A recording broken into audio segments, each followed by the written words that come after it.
주력 믿음, 이 믿음이 주도하는 삶에 대해서 하나님의 말씀 증거하도록 하겠습니다. 우리가 사실은 자세히는 몰라도 한두 번쯤은 들어봤을 만한 반도체라고 하는 게 있습니다. 그 원리가 어떤지는 몰라도 아무튼 여러 가지 전자부품에 많이 들어가 있습니다. 저 반도체를 가리켜가지고 21세기의 쌀이다 혹은 산업의 쌀이다 라고 말하고 있는데요. 다행스럽게도 우리나라에 있는 대기업들이 저 분야에 있어서 세계적인 그러한 기술력들을 가지고 있어서 나라 경제에 큰 기둥과 같은 역할을 하고 있습니다. 그럼 한 나라의 경제를 살려내기 위해서 여러 가지 분야가 있지만 그 중에서도 중심이 되고 앞으로 성장 가능성이 무궁한 그 주력 제품을 더 깊게 나가는 것은 경쟁력을 높이는 것이고 세계 가운데서 사는 길입니다. 그럼 우리는 하나님 나라의 백성들로서 우리의 주력은 무엇인가? 이 세상 가운데서 우리의 경쟁력이 될 수 있고 우리의 존재감을 드러낼 수 있는 그러한 주력들은 무엇인가? 명예인가? 학식인가? 아니면 자식들인가? 이 세대에서 우리가 살아남기 위해서는 우리는 우리의 성장 동력을 믿음에서 찾고 우리의 미래 먹거리를 이 믿음에서 찾아야 한다는 겁니다. 그런 의미에서 이 믿음이라고 하는 것은 우리 성도들에게 쌀이요 우리의 힘의 원천이 되는 겁니다. 그러면 이 믿음이 우리에게 주력이 될 때 믿음이 주도하는 삶을 살아가게 될 것인데 믿음이 앞장서 나가는 사람의 특징들은 무엇이겠는가? 오늘 본 말씀을 통해서 살펴보도록 하겠습니다. 첫째로 생각할 것은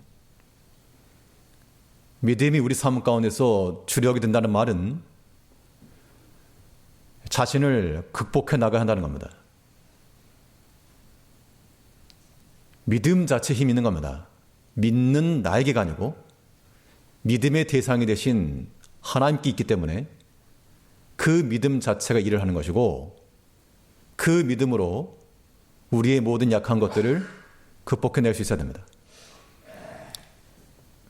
우리 사람들에게는 환경이라고 하는 게 있습니다. 상황이라고 하는 것이 있죠. 어떤 경우에는 조금 수월한, 그래서 좋은 환경이 있을 수 있고 또 어떤 경우에는 상대적으로 보았을 때 조금은 어려운, 곤비한 환경이 있을 수도 있습니다. 다 똑같지 않으니까요. 이런 상황 가운데서 믿음이 주력이 된 사람들은 믿음이 우리를 주도해 나간다면 우리를 둘러싸고 있는 그 환경마저도 뚫고 나갈 수 있는, 상황을 넘어설 수 있는 그러한 믿음이 우리 가운데 있다는 겁니다. 그 믿음이 우리로 하여금 세상 가운데 사는 겁니다. 상황도 크지만 그러한 외적 환경과 상황보다도 더 큰 믿음이 우리 가운데 필요합니다. 오늘 본문 31절에 보시면 믿음으로 기생 라합은 정탐꾼을 평안히 영접하였으므로 순종치 아니한 자와 함께 멸망치 아니하였도다. 오늘 본문은 이 라합에 관한 이야기입니다. 이 라합에 관한 기사는 여호수아서에 자세히 기록되어 있는데 이것을 단 한전에 기록해놨는데 이 축약해놨다는 것은 말하고 싶은 걸 여기 다 말했다 그 이야기입니다. 먼저 라합을 가리켜서 기생 라합이라.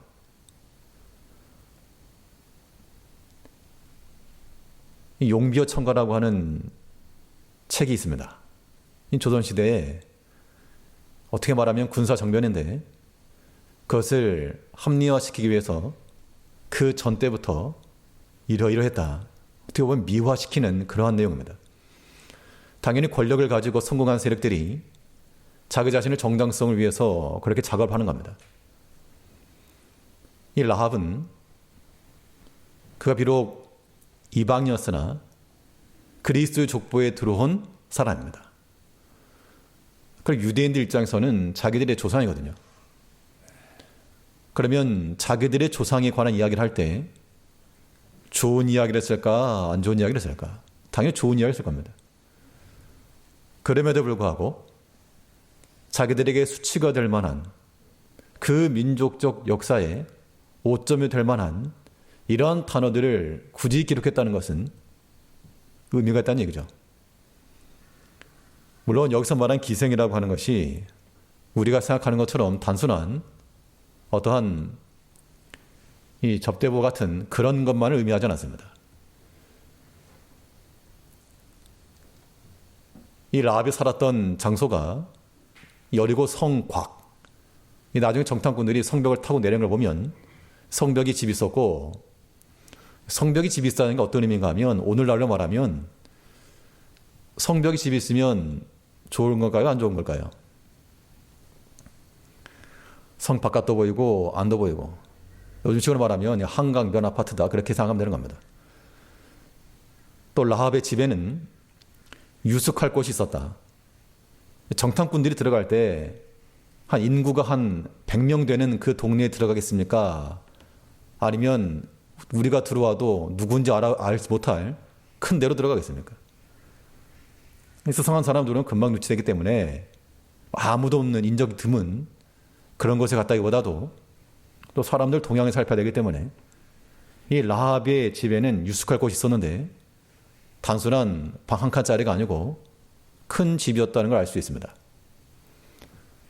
또 뒤에 보면 이 라합이 자기 친척들, 지인들을 다 불러놓은 걸 보면 아무튼 수십 명 이상 들어갈 수 있는 넓은 공간이었고, 또 이 라합의 집에 정탐꾼이 들어왔다라고 하는 첩보가 왕에게 들어갈 만큼, 또 왕이 라합에 가리켜서 라합이라고 호칭하면서 내 집에 들어간 사람을 내놓아라 할 만큼 왕이 알고 있었고, 또 왕에게 직보할 수 있는 사람들과 통할 수 있었던 그러한 어떻게 보면 큰 손이고 거물급이라 생각하면 됩니다. 근데 이 라합은 다른 외적인 거 다 고사하고 그냥 단지 기생 라합이라. 어떻게 보면 그 한 사람의 평가가 상당히 왜곡될 수 있지만 또 어떻게 보면 사실이거든요. 우리는 이러한 일이 있어서 좀 마음에 여유를 가져야 됩니다. 마음에 여유감 없으면 이런 말을 들을 때 비록 사실이라도 그걸 다툼이 일어납니다.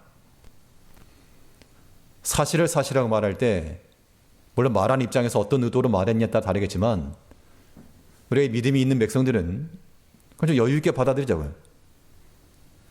내가 좀 배우지 못했다. 혹은 내가 좀 가진 게 없다. 내가 좀 약하다. 사람은 자기 약한 것 때문에 다들 상처를 안고 살아가지만 그럴지라도 우리는 그런 것을 넘어서는 것이 믿음이다 그 얘기입니다. 그렇지 않은 믿지 않는 사람과 다를 바가 무엇인가?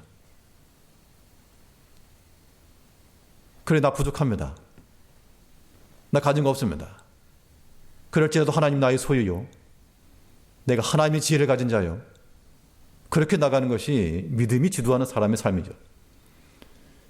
이 라합은 분명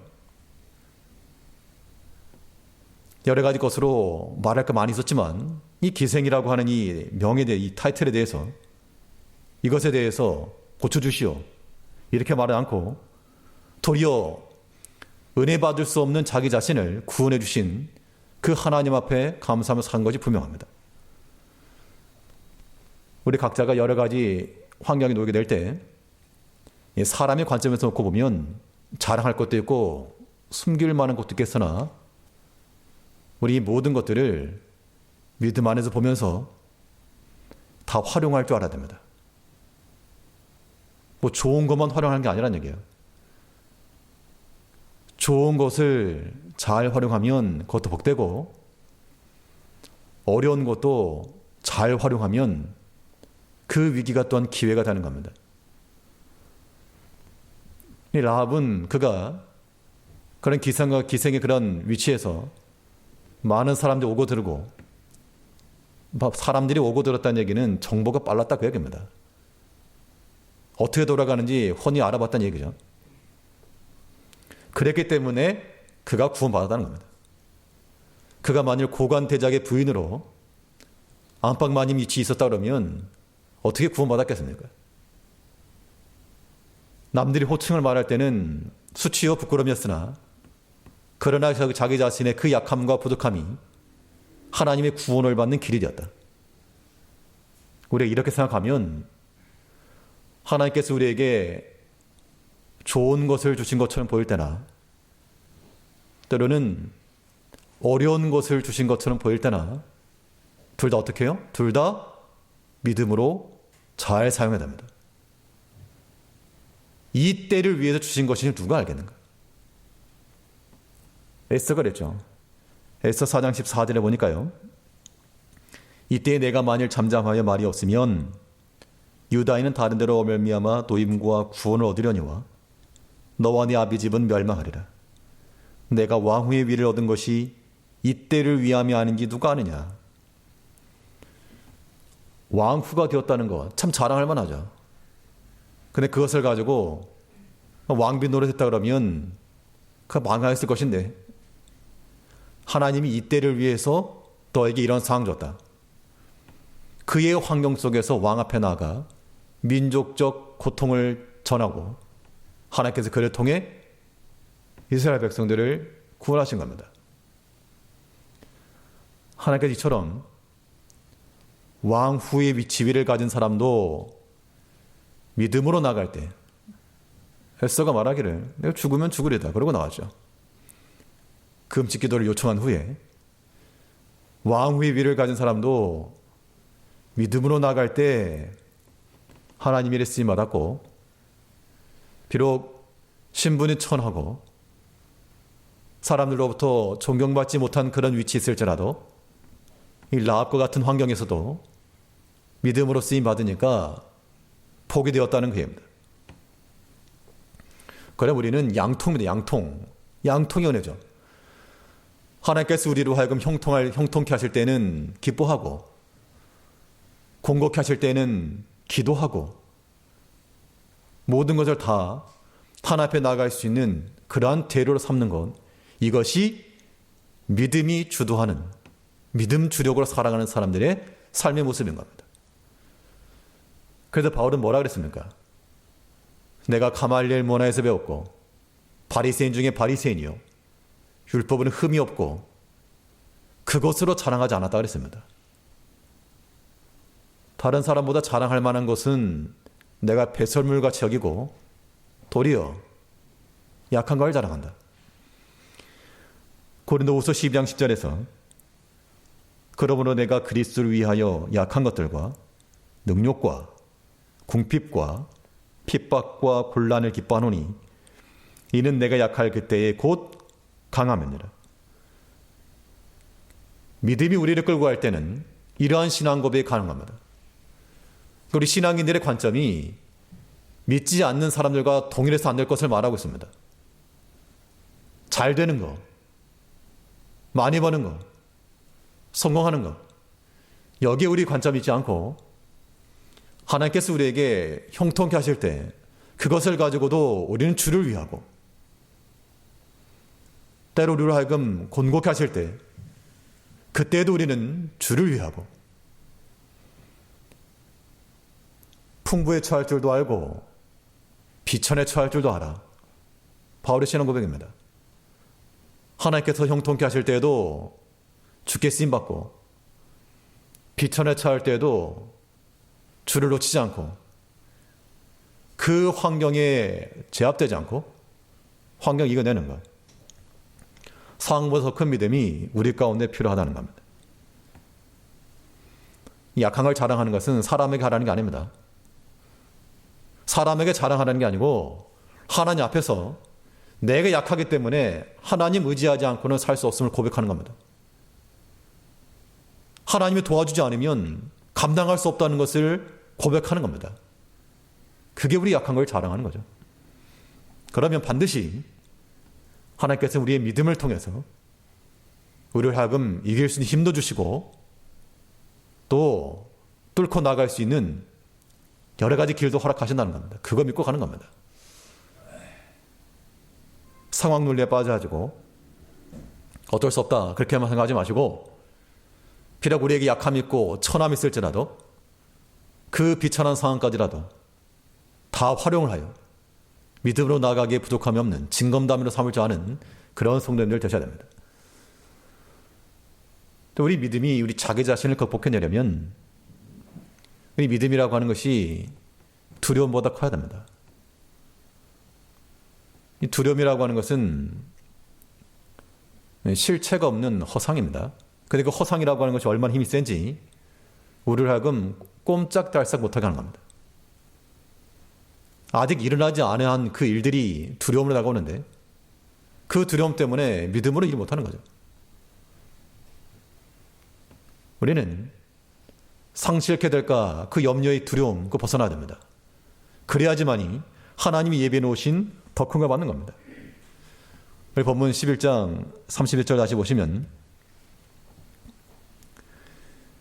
믿음으로 기생 라합은 정탐꾼을 평안히 영접하였으므로 순종치 아니한 자와 함께 멸망치 아니하였도다.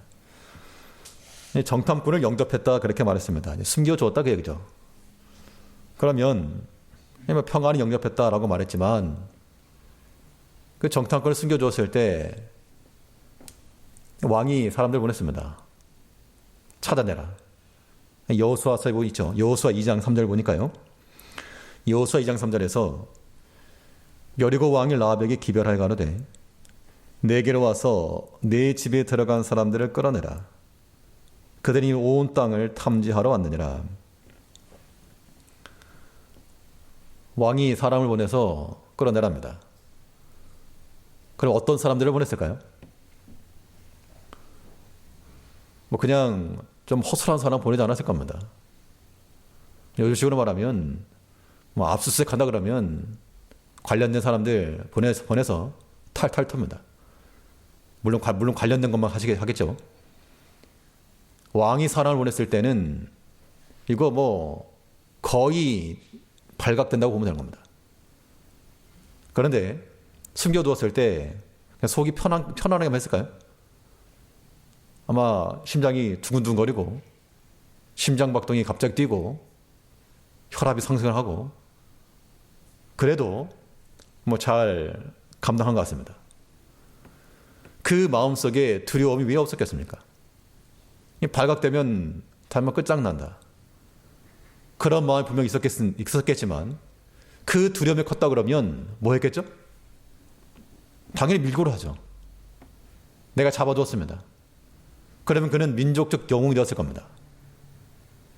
그런데 이 라합은 하나님을 알고 하나님을 깨닫고 이 믿음 안에 생한 것이기 때문에 왕이 보낸 그런 군사들보다 하나님을 더 크게 여기고 하나님을 더 무섭게 여겼다 그 이야기입니다. 우리가 어떤 두려움이 들 때 그 두려움을 이겨낼 수 있는 방법은 딱 한 가지입니다. 한번 여쭤볼까요? 두려움이 있을 때 두려움을 이겨낼 수 있는 방법이 무엇입니까? 우리 성도님들도 이제 살다 보면 우리 생활 하면서 내가 두려움이 많잖아요.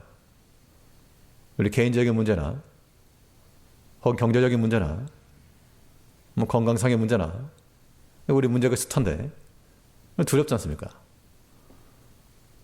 그 두려움을 물리쳐내는 것이 주력된 믿음인데 어떻게 물리칠 것이냐 그 얘기입니다. 두려운데 어떻게 안 두려워할 수 있냐 그 얘기죠. 성경이 말하는 답은 한 가지가 있는데요.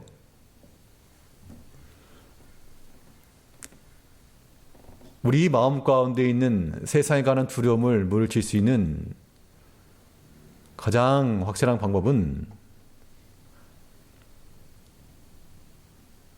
하나님 사랑을 아는 겁니다. 하나님 사랑 아는 데 있어요. 하나님은 우리를 사랑하시고 거기 덧붙여서 우리 또한 하나님을 사랑하고, 그러면 그 사랑 안에는 무엇이 없고 사랑 안에 두려움이 없고 온전한 사랑이 두려움을 내가 쫓는다 그랬죠. 요한일서 4장 18절 말씀 보니까요.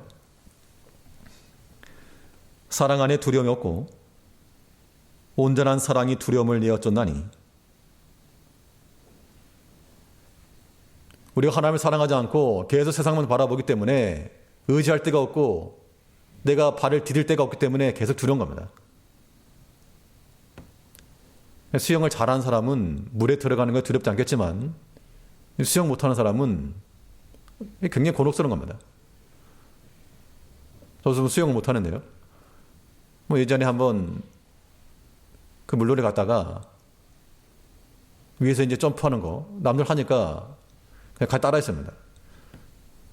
뛰어내리니까 좋았는데 발이 바닥에 닿아야 되는데 안 닿습니다. 이게 몸 밑으로 쑥 내려가는데 그때 얼마나 당황스러웠던지, 그 짧은 순간에 수만 가지 생각이 드는 거죠. 이러다 죽는가?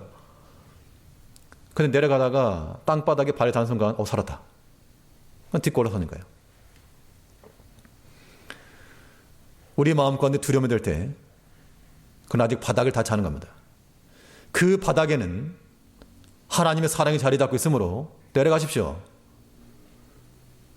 그 하나님의 사랑이 감지되기까지, 그 사랑이 내 마음을 터차기까지 더 내려가고 더 낮아질 때 우리는 거기서 두려움을 이겨낼 수 있는 겁니다. 이것이 우리 자신을 극복해낼 수 있는 힘인 거죠. 우리 믿음의 결단과 결심만으로 부족합니다. 우리가 왜 믿음으로 살아야 되는가? 우리에게 세상을 이길 만한 힘이 없기 때문에 그렇죠. 이 믿음이 우리로 하여금 하나님께로 인도하고 하나님의 사랑을 깨닫게 하며 또 하나님의 사랑해야 될 이유를 알게 하기 때문에 이 믿음 안에 거하게 되면 우리는 모든 우리 환경도 이겨내고 두려움도 극복해낼 수 있는 그러한 힘을 얻게 되는 겁니다. 우리가 살아가는 시대가 정말 쉽지 않은 시대입니다. 경쟁이 치열한 현대 사회 같습니다. 이런 데 살아남으려면 더 뛰어난 기술력이 필요한 것만큼 이런 힘든 세대에 살아남으려면 우리 또한 더 정교하고 더 정확하고 더 견고한 믿음이 필요한 겁니다. 그래서 우리 신앙 고백 속에서 내 삶에 있어서 주력은 믿음이다. 이 믿음으로 우리 자신도 이겨내고 어려움도 이겨내고 상황도 이겨낸다. 하나님의 사랑이 여전하고 그 하나님이 나를 지키신다. 그 믿음 가지시고 마음의 두려움과 약함 다 이겨내시는 모든 제일교회 성도님들 되시길 바라겠습니다. 둘째로,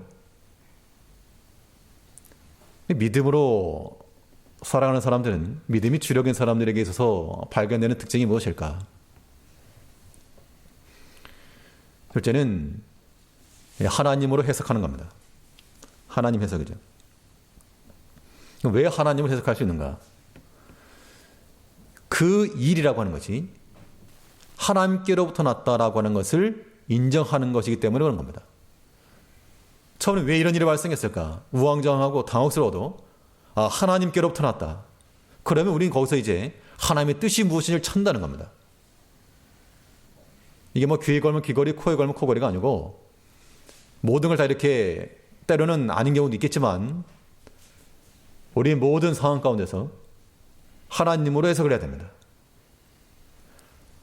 랍이 정탐꾼을 섬겨두고 이런 모든 상황을 지낸 것도 다 하나님이 하시는 것이라고 깨달았기 때문에 했던 겁니다. 여호수아 2장 11절을 보시면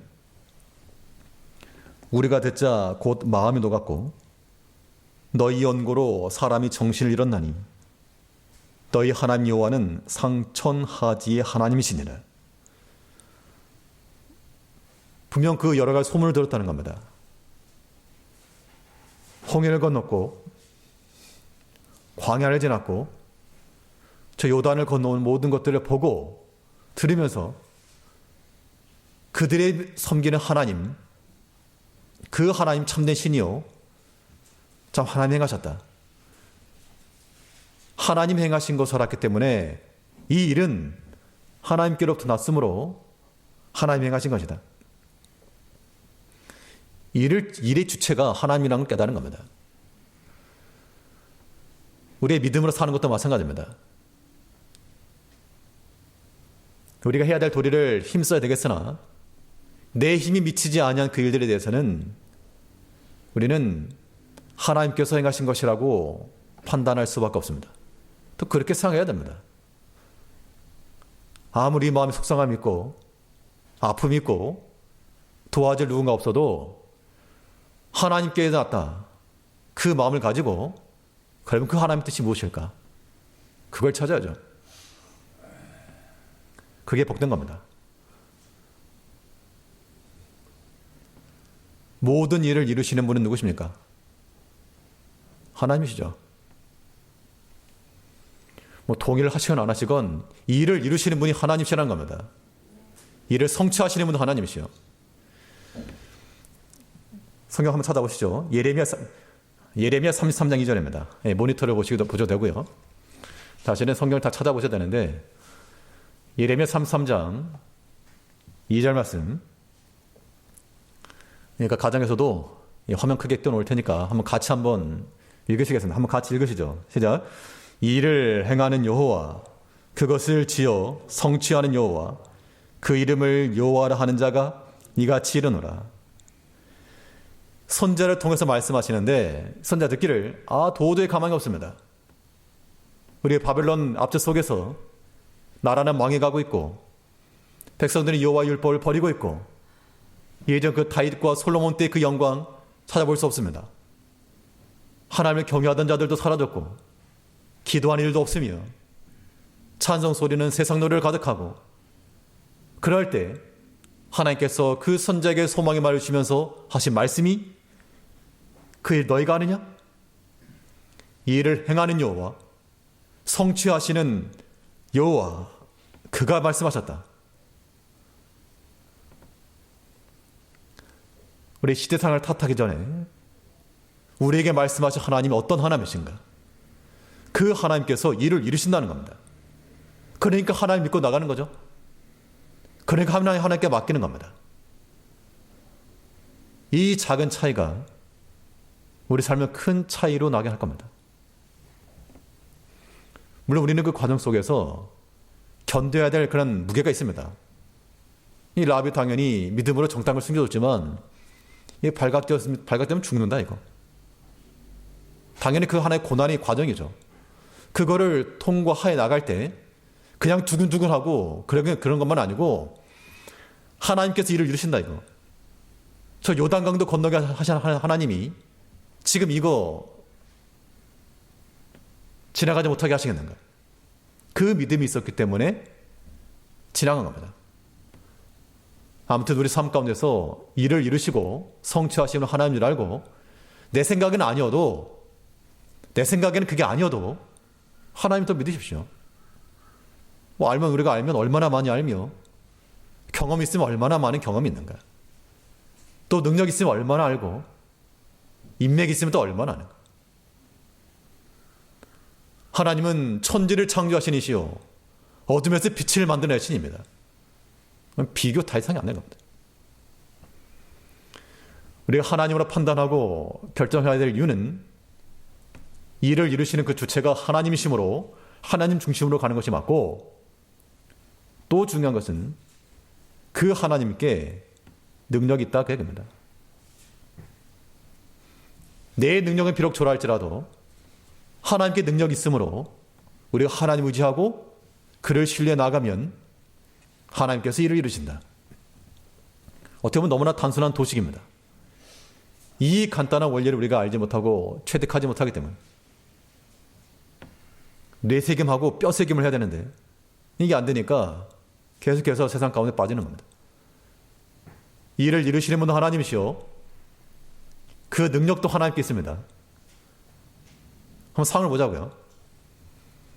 이스라엘 백성들이 여리고 성 앞에 섰을 때 두려워했겠습니까? 아니면 안 두렵겠습니까? 아마도 전쟁을 해보지 않은 세대거든요. 근데 가나안 들어와가지고 전쟁을 시작해야 되는데 그리고 무슨 운전 처음 할 때 두려운 것처럼 이 전쟁을 처음 하는데 두려움이 컸을 겁니다. 물론 하나님 믿고 나갔지만 마음 가운데는 두려움도 있었죠. 그런데 하나님께서 이 라합을 통해서 뭘 말씀하시는가 하면 두려워하지 말아라. 두려워할 대상은 너희가 아니라 도리어 이 여리고 백성들이 두려워 떨고 있다라고 하는 것을 지금 보여주고 있습니다. 여호수아 2장 9절 말씀을 보게 되면 여호수아 2장 9절에서 여호와께서 이 땅을 너희에게 주신 줄을 내가 아노라. 우리가 너희를 심히 두려워하고 이 땅 백성이 다 너희 앞에 간담회 농나니. 만일 이 말을 이스라엘 백성들이 이미 다 알고 있다 그러면 아마 두려움 없이 나갔을 겁니다. 그런데 하나님께서는 알지 못하지만 이 백성들이 믿음 안에 와서 하루에 한 바퀴 성을 돌 때마다 과연 이것이 일이 효과가 있을까? 그 다음날 또 돌 때마다 이 시가 과연 의미가 있는 일일까? 또 한 바퀴 돌 때마다 그런다고 이 성이 어떻게 무너질까?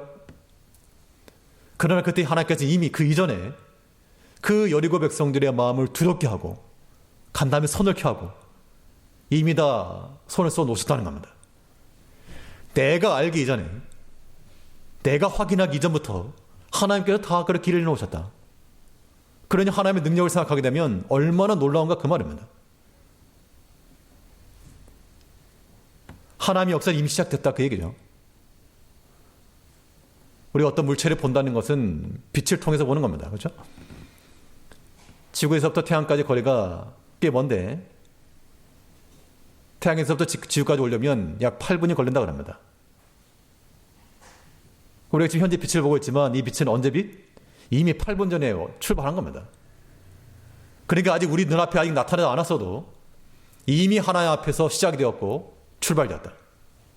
그 믿음 가지고 두려워하는 마음 버리고 이를 이루시는 분도 하나님이시오. 성취하는 분도 하나님이시오.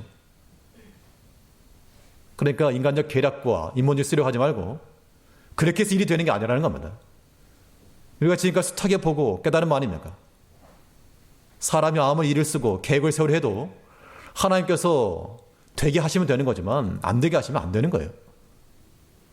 능력이 오직 하나님께 있음을 알고 우리가 할 일은 무엇입니까? 오직 우리의 모든 길을 하나님께 맡기고 의지하면 누가 이루시고 저가 이루시고. 시편 37편 5절 말씀에서 너의 길을 여호와께 맡기라. 저를 의지하면 저가 이루시고. 일을 행하시는 여호와 지어 성취하신 그 하나님께서 믿고 의지하는 자들에게 그 길을 지도하시고 이루신다는 겁니다. 저를 의지하면 저가 이루시고. 어린 아이들이 본인 엄마 아빠에게 의탁을 하면 대신 이루어줍니다. 너무나 단순한 논리죠. 이제 우리가 우리 삶 가운데서 다른 것으로 살려하지 마시고 하나만 있습니다. 하나. 우리의 성장 동력이요 미래 먹거리인 이 믿음이라고 하는 것을 놓지 말고 더 날마다 새롭게, 더 날마다 견고하게, 더 날마다 민첩하게 우리 믿음을 갱신해 나아갈 때 그 주력 믿음이 우리로 하여금 살게 만드는 겁니다. 하나님의 사랑을 깨닫기까지, 하나님의 능력을 깨닫기까지 오직 하나님 의지하여서 우리를 이끄시고 그의 뜻대로 일을 이루시는 하나님을 발견해 나갈 수 있는 우리가 되어야 됩니다. 셋째로 믿음이 주도하는 삶을 살아간다는 것은 어떠한 모습을 가져야 되는 걸 의미하는가? 세 번째로 생각할 것은 믿음의 파동이 있어야 됩니다. 파동이라고 하는 것은 한 번 시작을 했으면 전달력이죠. 믿음은 결코 단회적일 수 없고 고립될 수 없습니다. 참된 믿음이라고 하는 것은,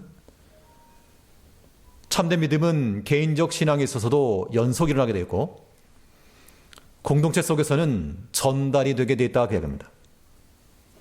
그러니까 믿음이 하나의 파동이라면 이게 서로 보강네, 보강. 이제 보강 간섭 그렇게 말하는데요. 오늘 보면 히브리 11장 31절 보시면 믿음으로 기생 라합은 정탐꾼을 평안히 영접하였으므로 순종치 아니한 자와 함께 멸망치 아니하였도다. 그러니까 이 라합 가정 가운데 들어와서 살았던 사람이 있고 들어오지 않고 망했던 사람이 있다 그 얘기입니다. 당일 라합은 이 사건 이후 창문에 붉은 줄을 달아놓고 자기 가까운 친척들, 지인들, 친구들 다 불렀을 겁니다. 그때 그 말을 듣고 들어온 자들은 산 것이고 그렇지 않으면 죽은 거죠. 여호수아에 보면 그 내용이 나옵니다. 여호수아 6장 23절의 말씀에 보니까 이 여리고성 전투 들어가기 전의 상황입니다. 6장 23절에서 정탐한 소년들이 들어가서 라합과 그 부모와 그 형제와 그에게 속한 모든 것을 이끌어내고 또 그 친족도 다 이끌어내요.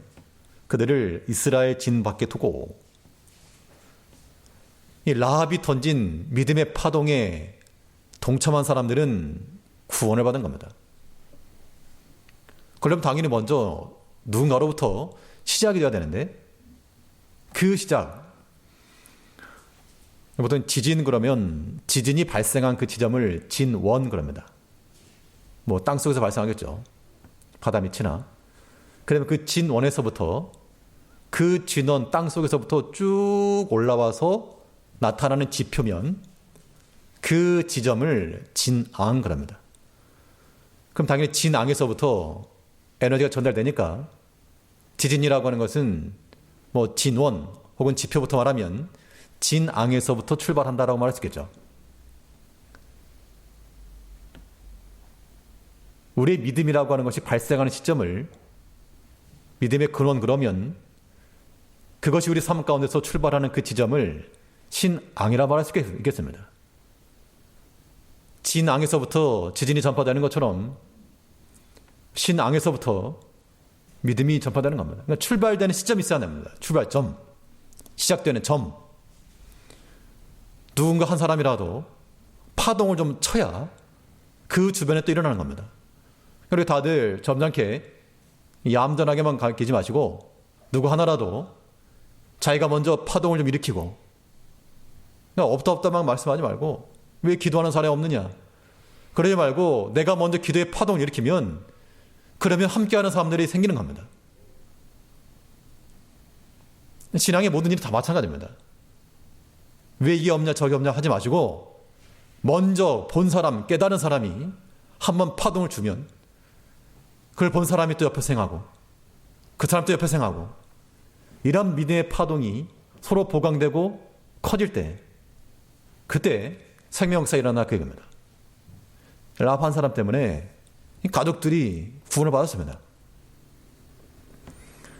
여기서 경계할 것은 믿음의 이 파동을 주게 되면 협력하는 사람이 있는 게 아니고 보강 간섭만 일어나는 게 아니고요. 또 상쇄도 일어납니다. 상쇄도. 우리 그런 걸 경계해야 됩니다. 히브리 11장 31절 다시 보시면 믿음으로 기생 라합은 정탐꾼의 평안히 영접하였으므로 순종치 아니한 자와 함께 멸망치 아니하였도다. 라합이 그 이야기를 했을 때 다 믿었을까요? 아닙니다. 아브라함의 조카 롯이 소돔 고모라 땅에서 이야기했을 때 그 사위들은 농담으로 여겼더라. 우리의 믿음을 일하다 보면 옆에서 협력하고 같이 합시다. 그런 사람도 있으나 그렇지 않은 사람들이 더 많다는 겁니다. 그럴 때 우리는 상쇄에 눌리지 말고 더 큰 파동으로 지속해 나가는 것, 이것이 사는 길이 되는 겁니다. 우리에게 있어서 믿음이라고 하는 것은 단순한 개인적 성향이 지나는 것으로 끝나서 되지 않고 우리 개인의 삶에 있어서의 주력이요, 우리 현재의 특징이 되며 우리 앞으로 인생 가운데서 우리의 성장 동력과 먹거리가 되어야 됩니다. 이 믿음을 가지고 우리 모든 환경도 이겨내며 두려움도 이겨내며 우리 가운데 역사하신 하나님을 깨달아서 하나님을 의지하고 또 우리의 그 믿음을 가지고 이것을 상쇄시키지 말고 전달하여서 우리를 인하여서 구원의 역사가 일어나며 생명의 역사가 일어날 수 있도록 하는 이러한 믿음의 역량 가운데 믿음이 주도하는 삶을 살아가는 모든 주일교회 성도님들 되시기를 바라겠습니다. 기도하겠습니다. 우리를 변함없이 사랑하신 아버지 하나님,